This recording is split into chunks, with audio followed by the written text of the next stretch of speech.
अस्सलाम वालेकुम स्टूडेंट्स, उम्मीद करता हूँ आप सब खैरियत से होंगे। आज की इस वीडियो में मैं आप लोगों के साथ chapter number 8 FSc part 1 biology, जिसका नाम है फंगाई, जिसको किंगडम ऑफ रिसाइकलर्स भी कहते हैं, वो आप लोगों के साथ डिस्कस करूँगा। इस वीडियो में हम तीन बातों को देखेंगे। एक इसकी डाइवर्सिटी के बारे में, दूसरा इसकी सम एग्जाम्पल्स के बारे में, और नंबर 3 जो मोस्ट इम्पॉर्टेंट पॉइंट होगा हमारी इस वीडियो का, वो है फंगाई का टेक्सोनोमिक स्टेटस, कि ये जो ऑर्गेनिजम्स की क्लासिफिकेशन में इनका सेपरेट किंगडम क्यों है। अब सबसे पहले इसका जो इंट्रोडक्शनली पॉइंट है वो ये है कि किंगडम फंगाई को किंगडम ऑफ रिसाइकलर्स क्यों कहते हैं। किंगडम ऑफ रिसाइकलर इनको इसलिए कहते हैं कि जो फंगाई हैं ये इन्वायरमेंट के अंदर इकोलॉजिकल पॉइंट ऑफ व्यू से ये डीकम्पोजर के तौर पे काम करती हैं। ये क्या करते हैं, डेड ऑर्गेनिक मटेरियल के ऊपर हाइड्रोलिटिक डाइजेस्टिव एंजाइम्स वगैरह सेक्रेट करते हैं, उनके ऊपर रिलीज करते हैं, जिससे वो जो डेड ऑर्गेनिक मटेरियल होता है वो डिकम्पोज करता है, और उसकी डिकम्पोजिशन से जो कम्प्लेक्स ऑर्गेनिक मटेरियल होता है वो सिंपल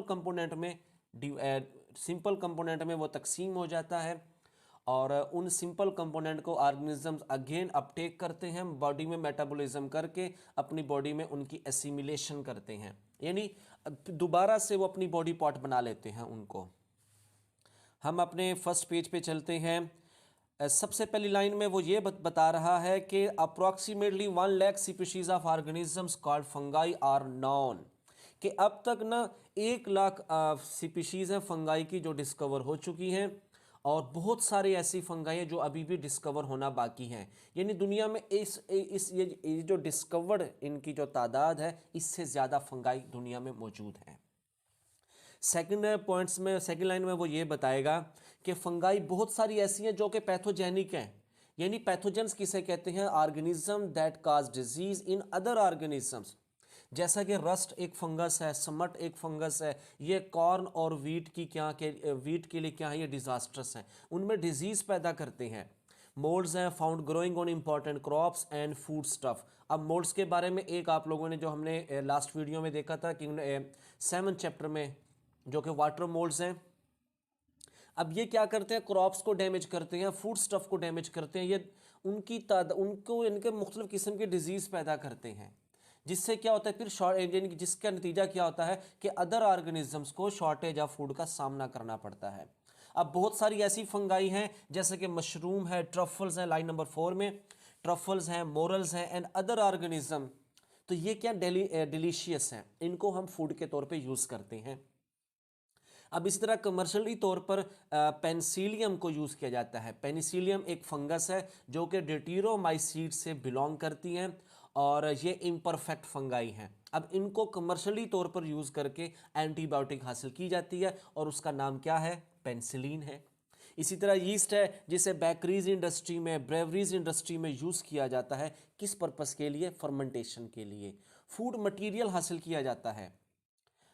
लास्ट लाइन में वो ये बताएगा कि फंगाई का इस इकोलॉजिकल पॉइंट ऑफ व्यू से वैसा ही रोल है जैसा किसका है, बैक्टीरिया का है। वो रोल क्या है, वो है डीकम्पोजर। इस सेकंड पैराग्राफ जो आप लोगों को स्टूडेंट स्क्रीन पे नज़र आ रहा है, इस पूरे पैराग्राफ में हम ये पॉइंट देखेंगे कि टेक्सोनोमिकली फंगाई का क्या रोल है, टेक्सोनोमिकली फंगाई का क्या स्टेटस है। अब taxonomic status of fungi has change from that of a group of plant kingdom. Students, आप लोगों ने देखा होगा कि स्टार्ट में ऑर्गेनिजम्स की जब क्लासिफिकेशन देखें तो 2 किंगडम सिस्टम थे, तो फंगाई को प्लांट किंगडम में शामिल किया गया था। अब प्लांट किंगडम में शामिल क्यों किया गया था, वो कुछ रिजेंबल्स की वजह से, वो सेकंड लाइन में बताई गई हैं कि वो कौन कौन सी सिमिलैरिटीज थी प्लांट के साथ, किसकी, फंगाई की, जिनकी बेस पे फंगाई को किंगडम प्लांट में शामिल किया गया था। वो थी कि इनके पास सेल वाल थी, प्लांट के पास भी सेल वाल है, इनके पास सेंट्रियोल नहीं थे, हायर प्लांट के पास भी सेंट्रियोल नहीं है, ये भी नॉन मोटाइल है, पौधे भी नॉन मोटाइल हैं। तो क्या हुआ कि इन 3 बेसिक सिमिलैरिटीज की बेस पे फंगाई को किंगडम प्लांटी में शामिल किया गया था। लेकिन जब ऐसा ऐसा जब मजीद रिसर्च बढ़ती चली गई, साइंटिफिकली इंफॉर्मेशंस इकट्ठी होती रही, बहुत सारी एडवांस टेक्नोलॉजीज आ गई, तो फिर उन्होंने देखा कि जैसे ये प्लांट के साथ रिजेंबल करते हैं, ये फंगाई तो जानवरों के साथ भी तो रिजेंबल करती हैं। अब पौधों के मुकाबले में वो जानवरों से ज़्यादा रिजेंबल करती हैं। वो क्या है कि ये भी हेट्रोट्रॉफ हैं, जबकि एनिमल भी क्या है, वो भी हेट्रोट्रॉफ थे। इनके पास भी सेलुलोज नहीं है, एनिमल के सेल में भी कोई सेलुलोज नहीं है, ना ही सेल वाल है। इनके पास सेल वाल तो है लेकिन वो सेलुलोज की बनी हुई नहीं है। और वो किसकी बनी हुई है? काइटन की बनी हुई है। क्या फंगल सेल वाल काइटन की बनी हुई है, और ये वही काइटन एक ऑर्गेनिक मटेरियल है जो कि पॉलीसेकेराइड है। अच्छा स्टूडेंट्स, यहाँ पे ना मैं एक और बात ऐड करता चलूँ। ये दो कंपाउंड हैं जो अक्सर ना कन्फ्यूजन पैदा करते हैं और ऑन द स्पॉट ये मिक्स भी हो जाते हैं। एक है काइटन और दूसरा है क्यूटन। काइटन बिलोंग करता है पॉलीसेकेराइड से जो कि कार्बोहाइड्रेट है, जबकि जो क्यूटन है वो वैक्सेस हैं जो कि लिपिड से बिलोंग करती हैं। अभी जो काइटन है जो कि फंगल की सेल वाल में पाया जाता है, सेम यही ऐसा ही काइटन आर्थ्रोपोड की एक्सोस्केलेटन बनाते हैं। अब देखें जानवरों के साथ भी क्या आ गई हैं आप लोगों ने देखा कि जानवरों के साथ भी, एनिमल्स के साथ भी क्या आ गई हैं, इनकी सिमिलैरिटीज आ गई हैं। तो for this reason some mycologist, अब माइकोलॉजिस्ट किसे कहते हैं? माइकोलॉजी कहते हैं स्टडी ऑफ फंगाई को। अब वो पर्सन जो कि फंगस की स्टडी में एक्सपर्ट है, that are called mycologist.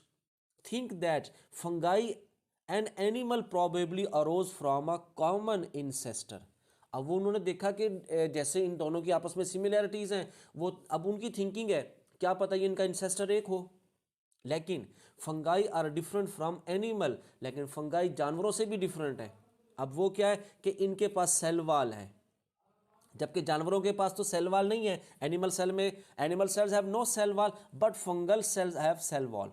Being absorptive heterotroph, हम जानते हैं कि जो जैसे हम लोग एनिमल किंगडम से बिलोंग करते हैं तो हम इंजेस्टिव हेट्रोट्रॉफ हैं, हम खुराक को निगलते हैं। ये निगलते नहीं, ये एब्जॉर्ब करते हैं। अब एब्जॉर्ब कैसे करती है कि फंगाई जिस जगह पे भी ग्रो करती हैं, इनकी राइजाइड्स जो सॉइल के अंदर होगी ऑर्गेनिक मैटर पे ये ग्रो करती हैं, तो ये अपने इंजाइम्स को ऑर्गेनिक मैटर पे रिलीज करते हैं जो उनको डिकम्पोज करता है सिंपल कंपोनेंट में, ये फिर उनको एब्जॉर्ब करते हैं। सो इसी वजह से fungi are called absorptive heterotroph and non motile, जबकि जानवर क्या हैं? वो मोटाइल हैं। अब ये इनकी क्या आ गई हैं? डिसिमिलैरिटीज आ गई हैं। So fungi are neither plant nor animal. Their DNA studies also confirm that they are different from all other organism. जब उन्होंने, ये थे उनके मॉर्फोलॉजिकल फीचर थे जो नज़र आ रहे थे, देखें उन्होंने बेसिक उनकी बेस पे जाना था। आया कि डीएनए किसी के साथ मैच करता भी है या नहीं। अब डीएनए कैसे मैच करेगा? उसमें जो न्यूक्लियोटाइड की सीक्वेंस है वो आया कि वो प्लांट के साथ मैच करती हैं या एनिमल के साथ मैच करती हैं या नहीं। तो जब उन्होंने डीएनए को स्टडी किया तो ये बात बिल्कुल कंफर्म हो गई कि दे आर नीदर प्लांट और एनिमल, तो ये किसी से भी ताल्लुक नहीं रखते देश। अब उसके बाद एक और जो सबसे अहम फीचर है जो फंगाई का बाकी तमाम ग्रुप्स के ऑर्गेनिज्म से डिफरेंट है, वो है दे show a characteristics type of mitosis. इनके पास एक खास किस्म की माइटोसिस है जो बाकी चार किंगडम में किसी भी ऑर्गेनिज्म के पास नहीं है। और वो कौन सा मेथड है, वो कौन सा प्रोसेस है? That is nuclear mitosis. अब देखें आप लोगों ने ना सेल की माइटोसिस देखी, जिसमें क्या होता है कि क्रोमेटिन मटेरियल कंडेंस करके क्रोमोसोम बनते हैं, स्पिंडल फाइबर साइटोप्लाज्म में बनते हैं, न्यूक्लियस जो क्रोमोसोम है एनएफए स्टेज पे जाके वो प्रॉपर डिवाइड करते हैं और फिर सेल मेम्ब्रेन साइटोप्लाज्म कंस्ट्रिक्ट करता है और दो सेल बन जाते हैं। This is called cell mitosis. Same इसी तरह का मिलता जुलता प्रोसेस फंगाई के न्यूक्लियस में पाया जाता है, जिसे कहते हैं न्यूक्लियर माइटोसिस। कि स्पिंडल फाइबर न्यूक्लियस के अंदर बनेंगे, मतलब न्यूक्लियर मेम्ब्रेन के अंदर जब अंदर क्रोमोसोम बराबर डिवाइड कर जाएंगे, फिर न्यूक्लियर इन्वेलप न्यूक्लियोप्लाज्म और न्यूक्लियर इन्वेलप ये कंस्ट्रिक्ट करेगी और दो न्यूक्लियस बन जाते हैं। That is called nuclear mitosis. ये जो न्यूक्लियर माइटोसिस का प्रोसेस है ये सिर्फ फंगस के पास है, बाकी किसी ऑर्गेनिज्म के पास नहीं है। अब इन तमाम पॉइंट्स को देखा, आप लोगों ने पौधों के साथ सिमिलैरिटीज देखी, प्लांट के साथ डिसिमिलैरिटीज देखी, एनिमल्स के साथ सिमिलैरिटीज देखी, एनिमल्स के साथ डिसिमिलैरिटीज भी देखी। अब उसके बाद इनके पास एक ऐसा प्रोसेस है जो बाकी किसी के पास नहीं है, वो है न्यूक्लियर माइटोसिस, एक जो सबसे अहम है। और दूसरा, इसके डीएनए की जो सीक्वेंस है वो बाकी किसी के पास नहीं है। तो ये बातें कंफर्म करती हैं कि जो फंगस है ना तो ये प्लांट के साथ, ना एनिमल के साथ, ना प्रोटिस्ट के साथ, किसी के साथ ये मैच नहीं खाते। तो ये क्या है, इनको क्यों ना एक अलग स्टेटस दिया जाए, एक अलग किंगडम बना दिया जाए। और वो किंगडम कौन सा था? किंगडम फंगाई रखा गया। जिसमें इन तमाम फीचर्स को रखने वाले ऑर्गेनिज्म जिनको हम फंगाई कहते हैं वो रखे गए। तो यूं किंगडम फंगाई एक सेपरेट यानी कि किंगडम फंगाई बना, जिसमें किसको रखा गया, फंगाई को रखा गया। जितनी भी फंगाई हैं सबको इसी किंगडम में रखा गया। तो स्टूडेंट्स ये था इस वीडियो में आप लोगों ने देखा कि फंगाई को टेक्सोनोमिक स्टेटस जो कि इसका एक सेपरेट किंगडम है वो क्यों दिया गया, वो इन बातों की बुनियाद पे दिया गया। तो आप लोग इसके स्टार्ट वाला जो पैराग्राफ था जिसमें इसके कुछ डाइवर्सिटी के बारे में था, डिलीशियस और नोटोरियस फंगस कौन सी हैं, कुछ उनकी आप लोगों ने एग्जाम्पल देखी, इकोलॉजिकल रोल देखा, और ये इनका क्या था, टेक्सोनोमिक स्टेटस। आप लोग अपने जो भी पॉइंट होगा, कन्फ्यूजन्स होगी, वो आप लोग कमेंट सेक्शन में आके लाजमी पूछोगे।